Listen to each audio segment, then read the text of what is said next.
Weight loss பண்ணணும்னு ஆசைப்படுற நிறைய லேடிஸ் வந்து குழந்தை பிறக்கிறதுக்கு முன்னாடி வரைக்கும் வெயிட் வந்து கரெக்டா வந்து இருந்துச்சு. குழந்தை பிறந்ததுக்கு அப்புறம் வெயிட் வந்து இன்க்ரீஸ் ஆச்சு. ஏன் இந்த மாதிரி வந்து இன்க்ரீஸ் ஆச்சு அப்படின்னு ரொம்பவே வந்து கன்ஃபியூஷன்ல இருப்பாங்க. அதை இந்த வீடியோல வந்து நான் எக்ஸ்பிளைன் வந்து பண்றேன். அதுக்கு முன்னாடி இந்த வீடியோக்கு ஒரு லைக்கை போட்டுட்டு ஏன்னா நீங்க ஃபாலோ பண்ணிக்கோங்க. ஃபர்ஸ்ட் நீங்க பண்ற மிஸ்டேக், பிரெக்னென்ட் ஆகிற டைம்ல வெயிட் வந்து இன்க்ரீஸ் ஆகிறது நார்மல் தான். ஆனா கண்ணா பின்னா நீங்க வந்து வெயிட் இன்க்ரீஸ் பண்ணீங்க அப்படின்னா டெலிவரி ஆனதுக்கு அப்புறம் ஒரு குறிப்பிட்ட வெயிட் வந்து ஸ்டேபிள் ஆயிடும்.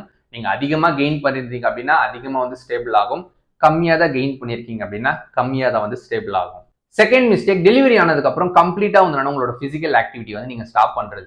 உங்களால எக்ஸசைஸ் வந்து பண்ண முடியல அப்படின்னாலும் பரவாயில்ல, அட்லீஸ்ட் நீங்க வந்து வாக்கிங் ஆவது போங்க. உங்களோட வீட்லயே கொஞ்சம் ஆக்டிவா வந்து நீங்க நகர்ந்து அங்கங்க எதனா ஒரு ஒர்க்கை வந்து பண்ற மாதிரி வந்து பண்ணுங்க. அப்படி பண்ணாம உட்கார்ந்த இடத்துலயே வந்து இருந்துகிட்டு நீங்க அதிகமான கேலரிஸ் வந்து நீங்க சாப்பிட்டே இருந்தீங்க அப்படின்னா கண்டிப்பா உங்களோட வெயிட் வந்து இன்க்ரீஸ் ஆக தான் வந்து செய்யுமே. தேர்ட்